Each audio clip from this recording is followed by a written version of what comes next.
right, look at that. That's better. Okay. Uh, Good evening, everyone. It's the second episode, number 2 Yep. of our podcast, the Arab American Chamber of Commerce podcast.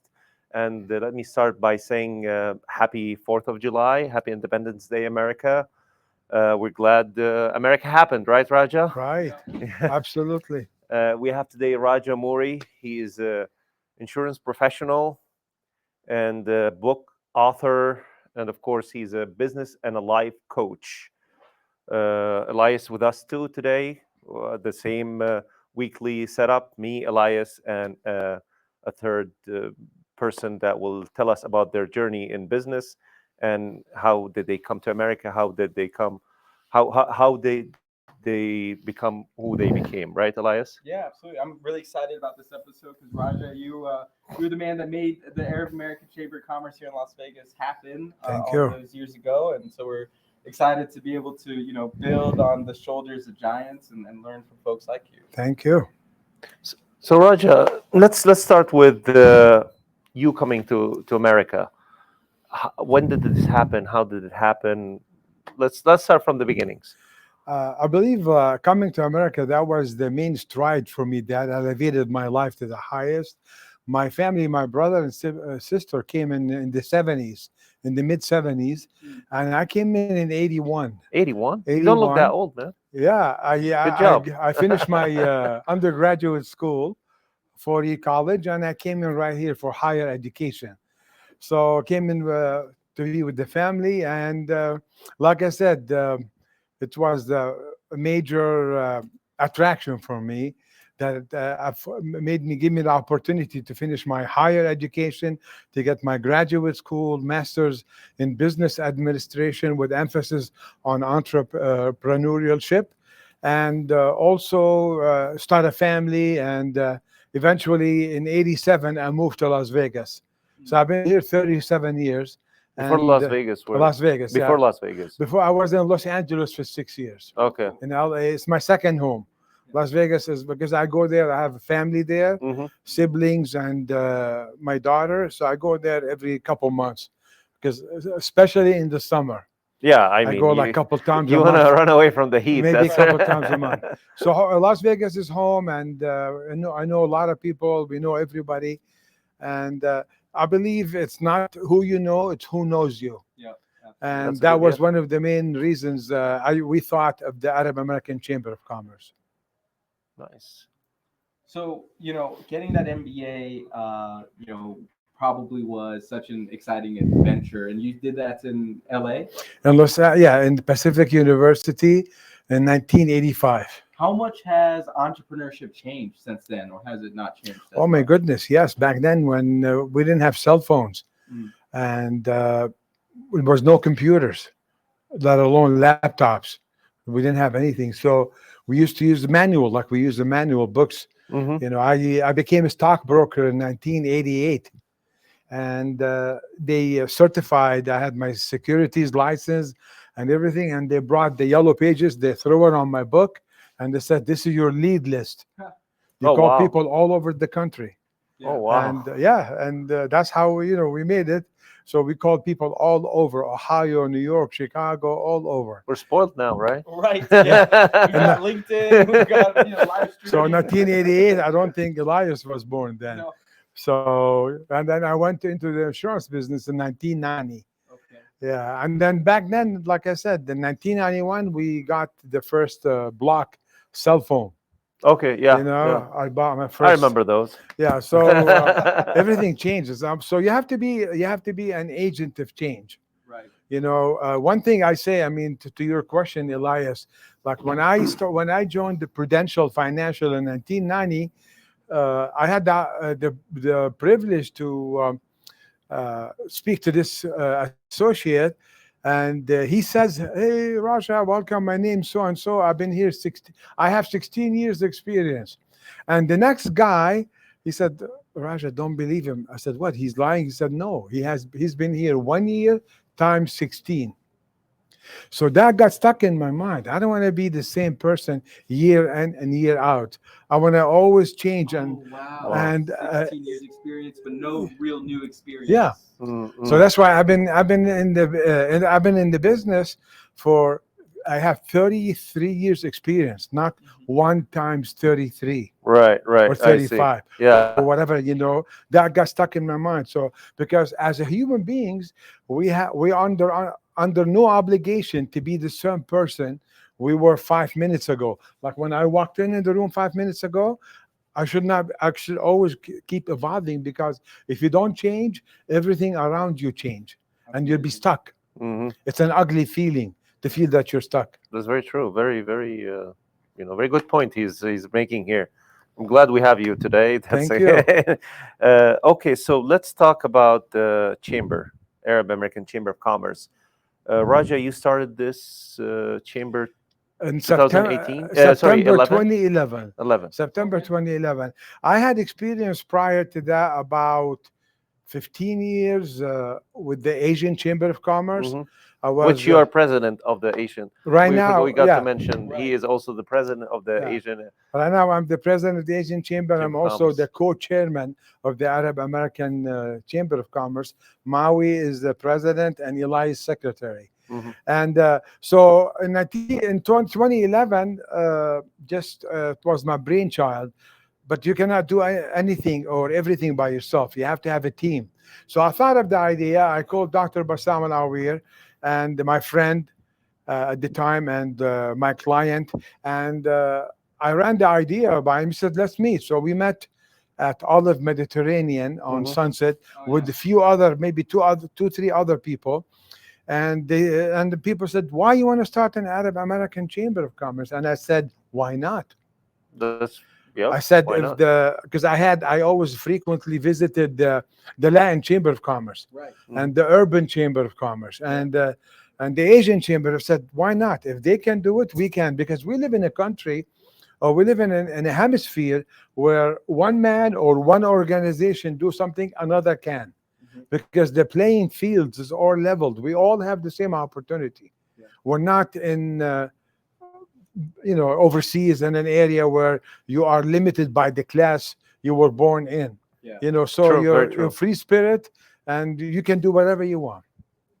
That's Just you have to go after it. funny. That was something we mentioned last week and last episode. Go watch it. We also talked about the same thing almost. Yeah, we talked about opportunity and how us, all of us are Mhm. immigrants in this great country, and how we've been able to have access to opportunity and be able to take that spirit of hard work and apply that here. And so the chamber, you founded it back in 2011. Why chambers in the first place? You said you've been a part of the Latin chamber and the urban chamber and the Asian chamber. I mean, what is the real value that you find from being involved? I want to back up a little bit, a few years back in 1993. We started an organization by the name the Arab American Heritage Club. It was a social club, social to bring people together. We did a party in December 1992 at the Bally's Hotel back Mhm. then. Now it's Horseshoe, and we had 500 people. Nice. 519. 1992 December. That's a huge success. Yeah. So we didn't know. We said, let's start a party before we start the club or organization or something. Let's start something. So we did a hafle. We called it hafle, Mhm. Arabian night. Sold the tickets for $35, and was no internet, no social media. At 500 people, sold out show. That's great. And so after that said, well, let's start something for the future.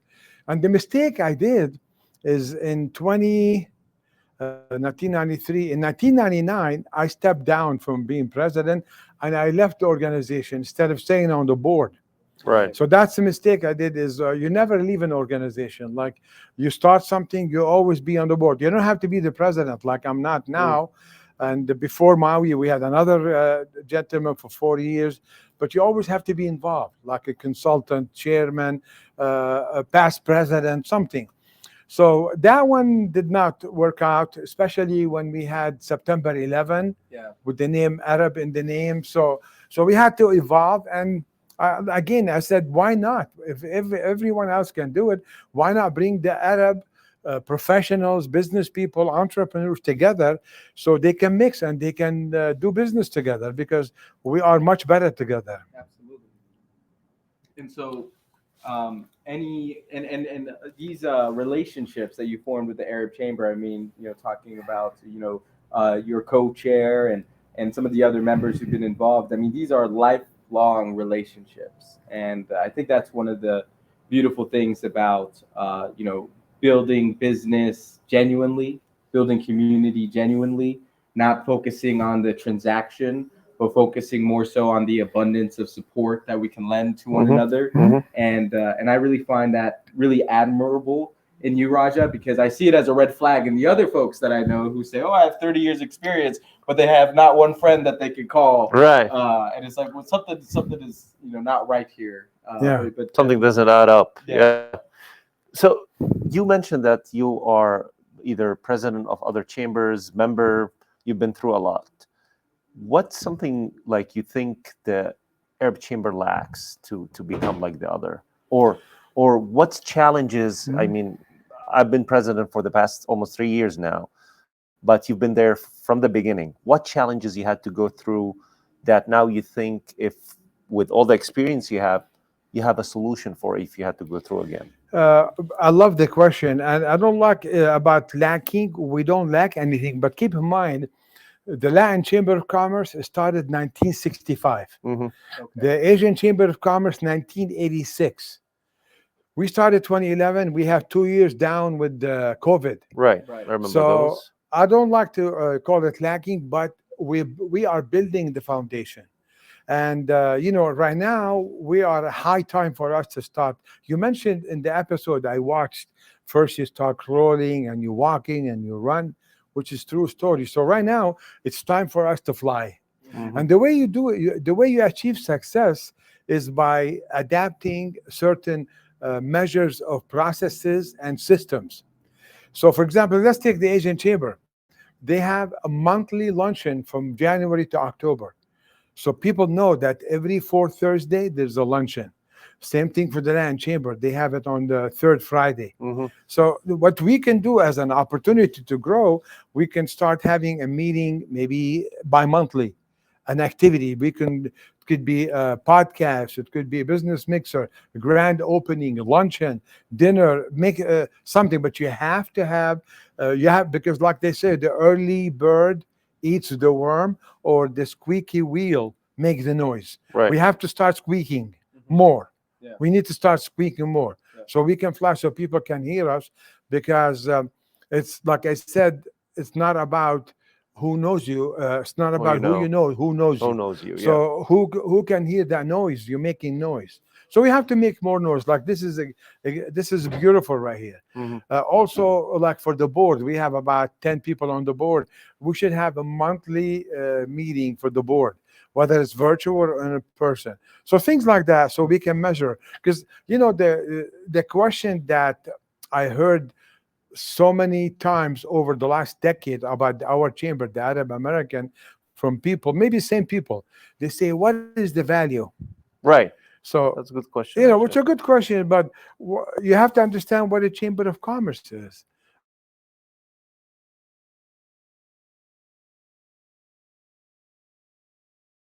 Like the worker on agenda. Like Maui wants to serve, Elias, myself, all of them. We're not here like to hammer people or, oh, I'm going to get 10 accounts. No, you don't get anything. You serve, you help people succeed, you connect people. Absolutely. So if I need, It's like a safe net for the business Yeah. community, the Arab business community. Somebody want to open a new business, start a new business. They know where to start. They know where to get some expertise. They know who to ask instead of just asking random people over the internet. yeah, Yeah. People you can trust. people love to buy from someone they know and trust versus the internet. Like the other day, I have a business and I was told I need to do something with the toners.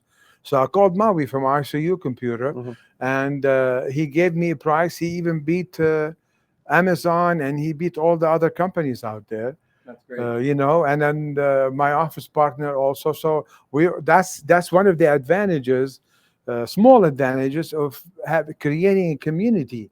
Where so if somebody says, I need a good lawyer, immigration, we have Michael Shimon on the board, or I need a doctor, we have Dr. Bassam, dentist, Johnny, or they need a coffee place, or they need insurance, we're here, or Yeah, they yeah. need coaching, business opportunity coaching. So basically, and then us, we can become like a liaison for the community, for the members and stuff like that. So I don't want to call it a challenge. I said it's an opportunity. I think you said it also, to grow. Yeah, he just mentioned that what happened a couple of weeks ago. Actually, that's very true. He called me for an advice.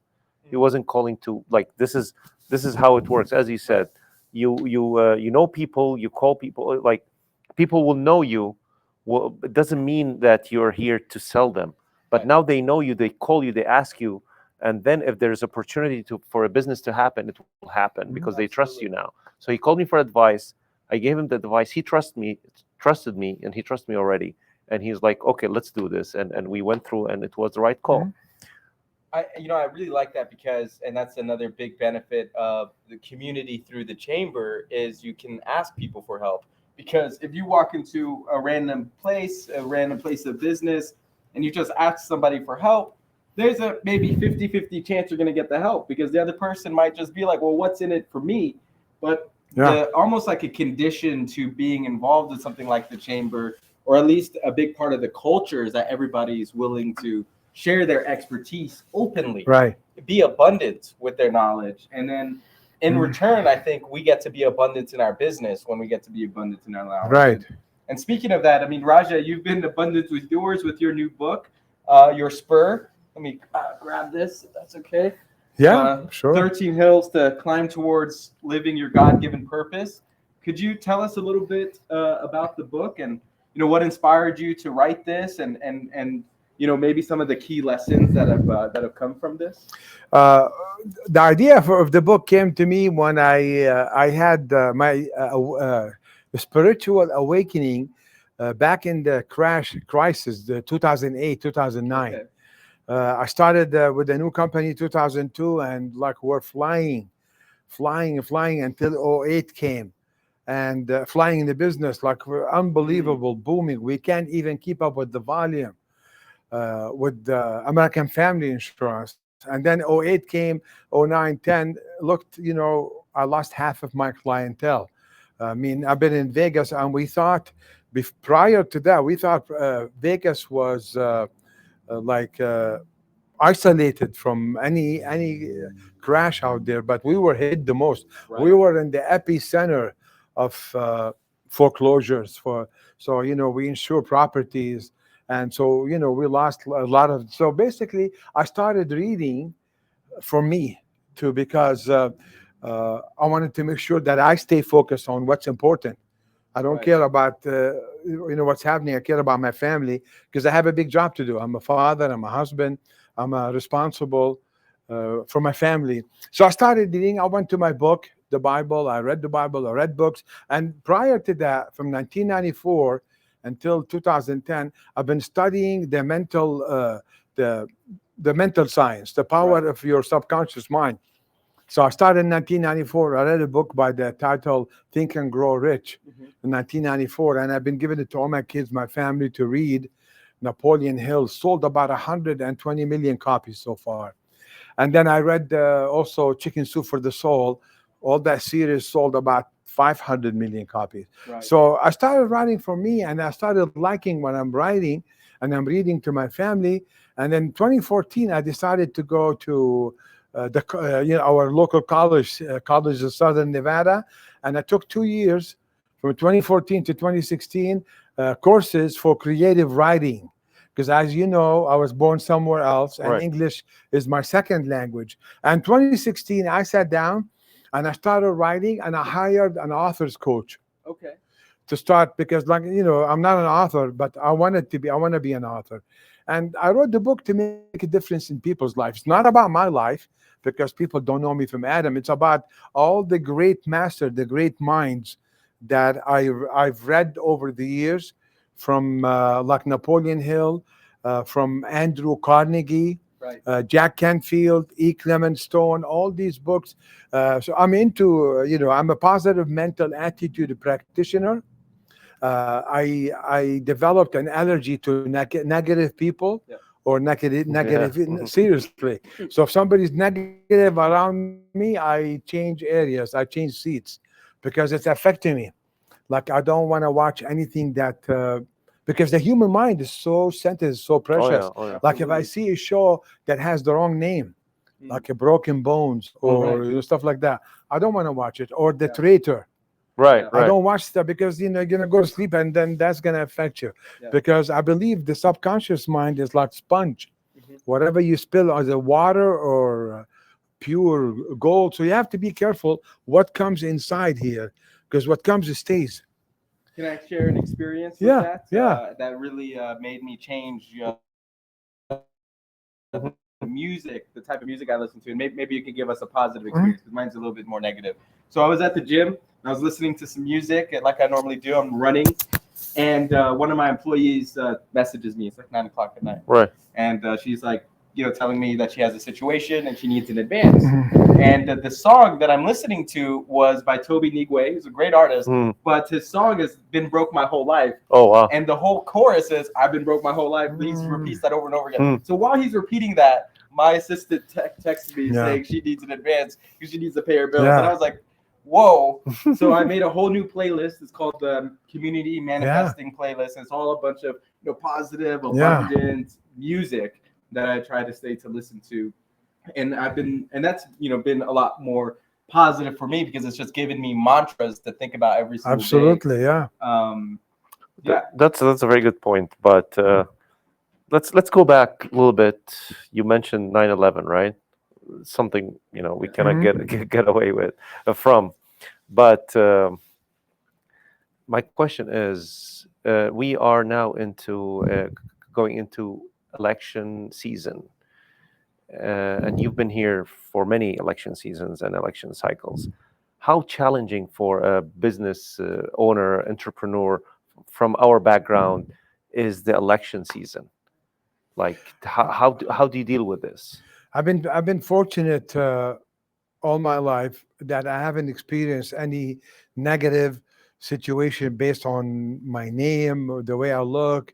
So to me, I just keep, focus on what's important. I don't get sidetracked, and I don't get like dragged into this thing. I believe whoever sitting in the White House does not dictate my future. I make my own economy. Mhm. I make my own future, and I hope for the best. I love America. God bless America. God bless. Right now, we say God protect America Mhm. from the challenges that's going through, and because we all came here. I mean, to me, with nothing in our pockets and stuff. I was 22, 23 years old. So this is where our kids are born. Hopefully one day for you.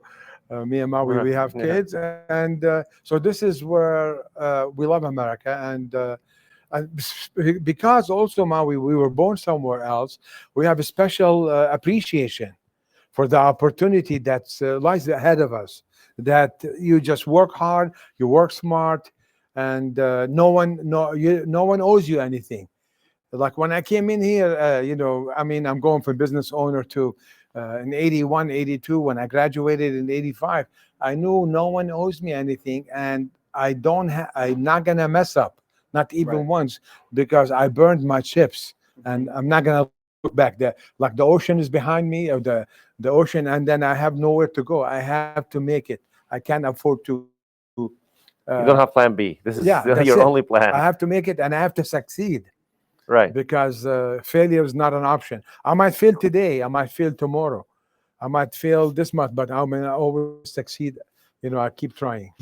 What are some of the core values that you go back to? If there's anything, you mentioned the quote, it's not who you know, it's who knows you. What are some other mantras that you keep in mind that, help you keep things moving forward and staying positive?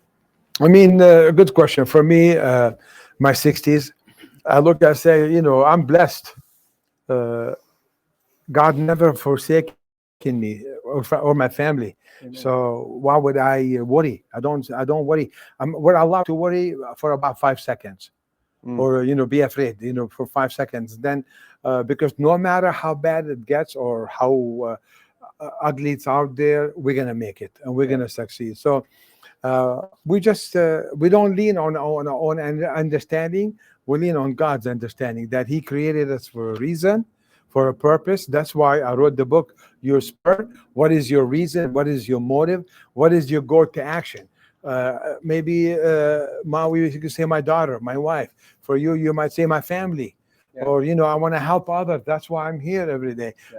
So we were all born for a reason, and it's up to us to find what that reason is, even if it takes the rest of our lives. Right. So you just have to be confident that you are going to make it. You're going to succeed, no matter what happens. Yeah, this is something I always, but when something happens or something maybe about to happen, or I'm waiting for a result, I'm waiting for a meeting, I'm waiting for something, I always say, let's worry about it when we have to worry about it. Mhm. Right. I don't have to worry about something that will happen 2 weeks later from today, from now till today, because I'll lose my mind. Right. I'll worry about it when I'll do something about it when I have to do something Yeah. about it. Yeah. Maybe plan it, maybe think about it, but not really worry about it. Yeah. Worrying, that's, as a business owner, again, that's why we brought this topic. You're always, in the background of your head, you're always worrying about like the future, about the economy. You've been through 2008.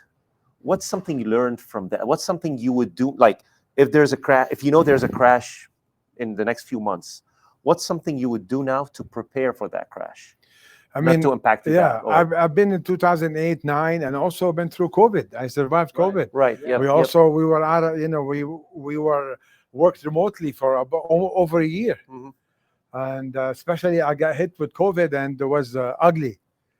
So you always prepare, and you have to keep in mind that you ride the wave, and then but be careful. What goes up must go down. Mm. So you always have to prepare for tomorrow. Whether it's tomorrow, it's rainy day, dark day, shining day. You always have to be positive, and you work hard and you work smart. One other thing, Maui, is human beings have only two emotions. Mm.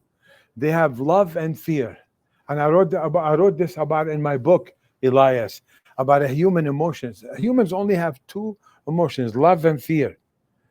Two core emotions that like drive us.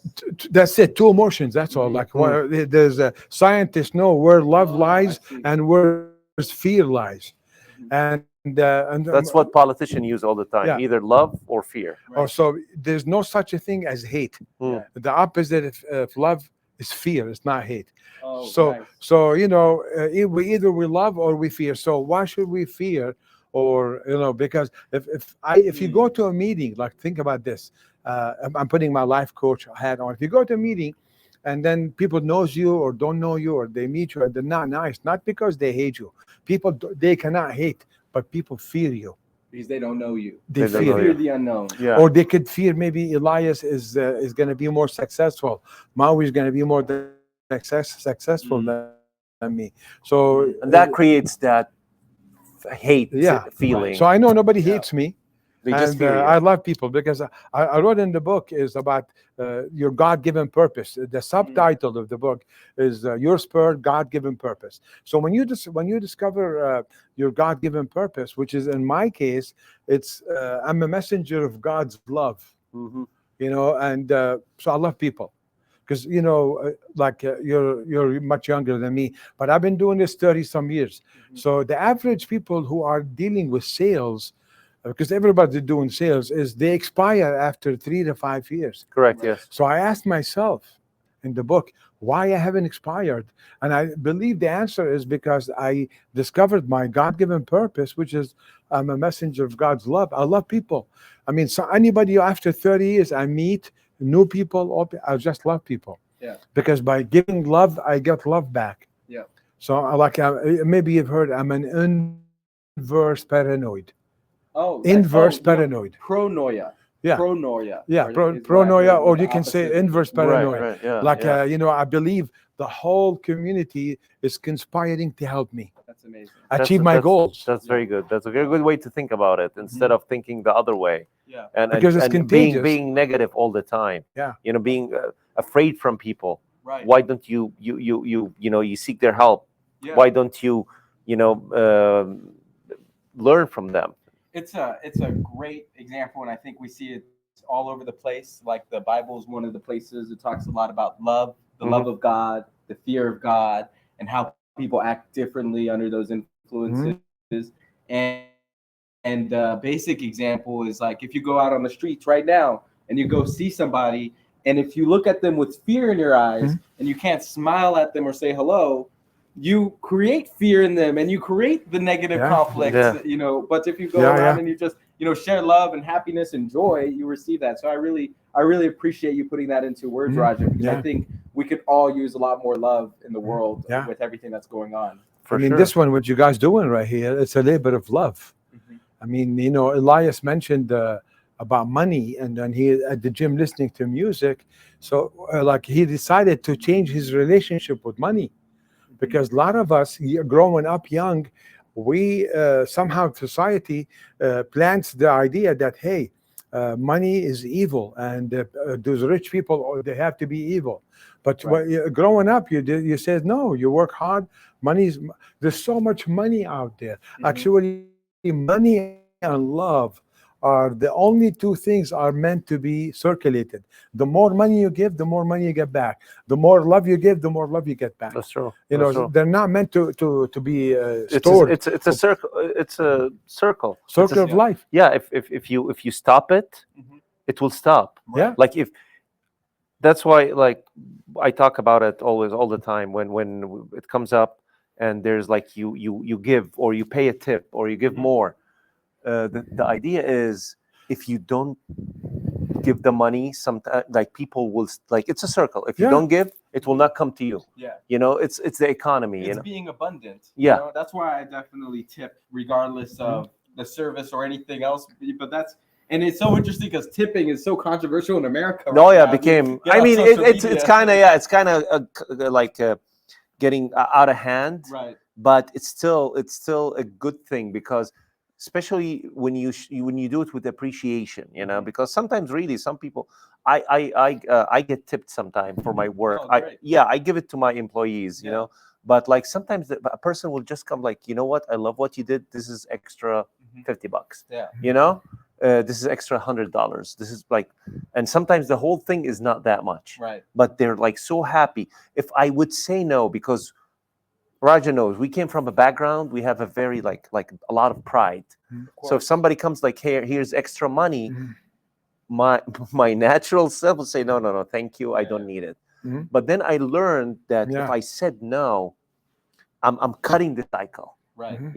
I'm cutting the cycle, and this is not good. It's a cycle. Take it, and when it happens to me, do it. Do the same thing. It's a cycle. Yeah. And you pay it forward back to your employees, which is amazing. Yeah.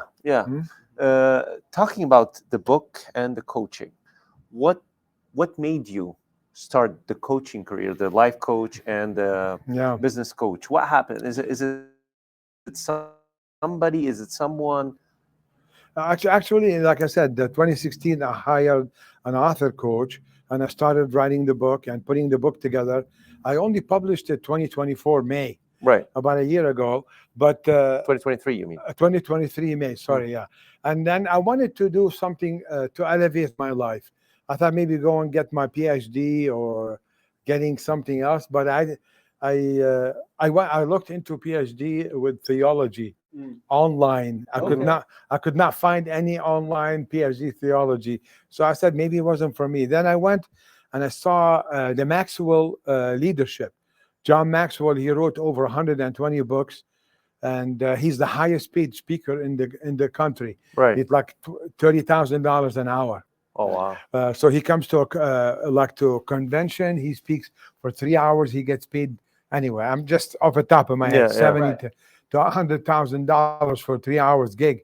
So I went to signed up for school, online school university 1 year, 2017 and 2018. I flew to Orlando and I became certified as a business and a life coach.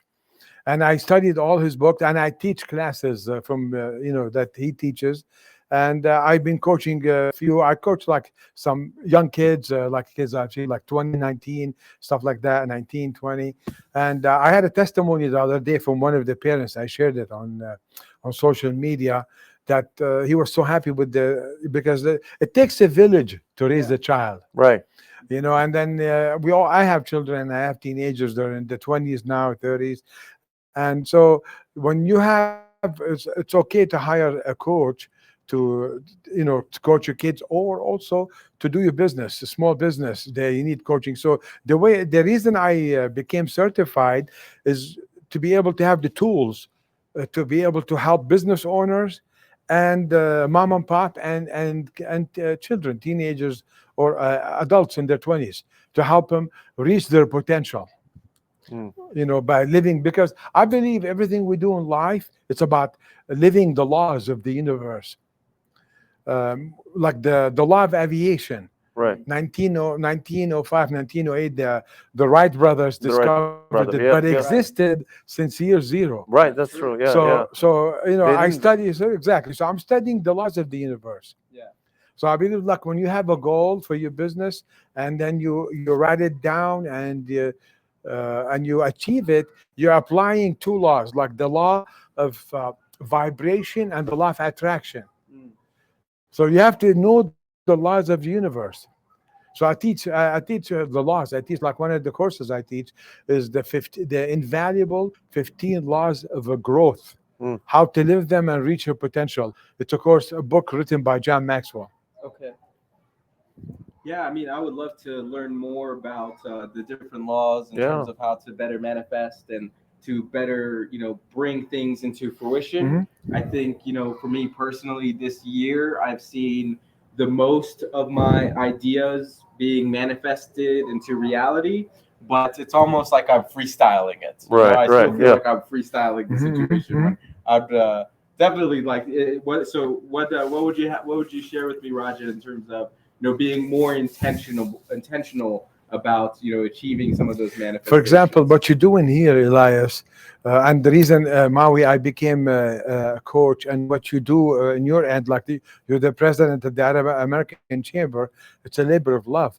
But like for Elias, for us, hopefully one day somebody will tell me, Raja, or tell Elias, Maui, I didn't quit because of you. I was about that much to quit. Like, I read a book, I can't remember the title, 2 authors wrote it. It says a man walked from his house to the Golden Bridge in San Francisco. Okay. And then he walked maybe about 10, 12 minutes, and he went on the railing and he jumped to his death. Wow. And then when they went to his house and they looked in his bureau, they found a note that he wrote, I'm going to walk to the bridge. And if anybody smiles at me, anybody, a tourist, a business owner smiles, I won't jump. Oh, wow. So 12 minutes he walked. Nobody smiled at him. Nobody at him. said good morning. Yeah. He jumped and he died. Wow. So that's how humans, we hold the power to make a difference in somebody's life. And, for me, that's my purpose. Yeah, it's small. Like, sometimes a word you could say to somebody, a positive word or something, you don't know, you think you're just saying something nice or noticing something, but that could change their life to the better or to the worse. Absolutely. Yeah. Talking about books, beside your book, what do you, like, a book you recommend for a newly business owner or entrepreneur? What do you recommend? Like, one book. Let's say you read hundreds of books, right? Yeah. Let's say one book only. I read about 4 books a month. Oh, I 4 to 5, because I have the help of Audible. Right. So a recent book I just wrote, it's Atomic Habits. Atomic Habits. You Yeah. got that one here, Atomic Habits. Do we have it here? Yeah, I picked it up the other day. It was one of the first books I read that gave me a certain level of awareness of understanding, my own habits. It's a really good book. Yeah. So one of the things he says about the book, you don't have to elevate yourself to the level of your goals, but you have to lower yourself to the level of your systems and processes, because success doesn't just happen. Right. Growth doesn't just happen. Right. You have to be intentional. You Right. mentioned the word intentional. You have to be intentional to have it. So Atomic Habits is one. And another one that I really liked is The Artist Way. That the author says that there's an artist inside of each one of us. Okay. And then so many other books. I liked another book. One more. Sure. Sure. Outliers. Sure. Yeah. Outliers. Have you read the I book? haven't read it. No, I've heard For good Malcolm things about it. Gladwell. Malcolm Gladwell, an outlier. Like you come from nowhere, and against all odds, you succeed. You have no business succeeding. So Oh wow. That's great. I mean, yes. This is on Amazon, right? it's on Amazon. And just to show you that I'm not in it for the money, I put it on May 20th because Amazon, they have a book sale. Mhm. May 20th, and I think yesterday we put the Kindle for $2.99, Oh, and nice, the book we nice. dropped it to $9.99. Oh, And we perfect. sold hundreds of copies. Oh, that's Wow, amazing. that's awesome. Hundreds. I think now today or tomorrow we're going to take it back a little bit like where it was. Yeah, normal. And we're ready to upload the second edition Oh, Oh, of great. the nice. book. And also I'm writing my second book right now. You are. Awesome. And then halfway through, and then after that, hopefully 2025, a year from now, I'll start writing my third book, which is, I'm so excited about it. That's Tell us more about the second and third book, if you can. About Yeah. what you're gonna be The talking first book about. is about motivation, and not about why you have to be motivated. Mm. This book, we all hear about book how to Right. be successful, right. how to go fishing, but this book is about why to. It's about why the reason you want to be successful. Right. Yeah. Because if to know your why, you have to know your goals. You have to achieve your goals to know your why. The second book is about motivation. Motivate. Okay. So it's gonna be just talks 8 chapters of motivation, and the third book is gonna be something about like 2 different types of characters. Like how, like the book on men are from Mars and women Right. are from Oh, Venus, yeah, something yeah. like that. Oh, nice. That's, about that's 2 very different. nice. So, and then you hopefully keep writing, and then making them bestseller. My goal is to keep marketing the book and making them a bestseller. That's just okay. just basically to have a chance for more people to read about it. That's great. I mean, the book is on Amazon. Go ahead and get your copy. Yeah. And Raja, thank you so much for this. Thank you. We really enjoyed, every bit of it. Right, Yeah. right, Elias. Yeah. So Roger, you just have so much knowledge and goodwill and positive energy. Thank you. Yeah, It's this- always this- so infectious. It's also on Audible. It's also on Barnes and Noble, Uh-huh. and it's going on Audible soon. Okay. Awesome. And it's going to be here at the library. Yes. So This is is for us, your right? this is your copy, Okay, my awesome. gift to you guys. Awesome. Thank you so And then much. being here, Nevada Partners, I believe it's like helping underprivileged kids. Is not just giving them money; it's show them how to fish. Not to 100% give them a fish a fish day. yet to eat. Right. You Yep. don't want to give them a fish a day. I want to show them how to fish. Okay. Yeah. So I'm giving you this open invitation. If you ever need me to speak in front of 10, 20, 100 kids about why they should not quit, why they keep trying, let me know. Oh, definitely I'm here taking for you you. up on that, Raja, for sure. Yes. we Okay, have to. perfect. Thank you so much. Thank you. Thank Then you. this is Keep up the good job, guys. We'll do. We'll do. This is all for this week. Let's meet again next week with a new guest and a new story. Thank you so much. Thank you. See you next time. Good job, guys. Thank you. All right. Yeah, that was fun. Yeah. Yeah. Thank you for doing this. Yeah, absolutely. It wasn't bad.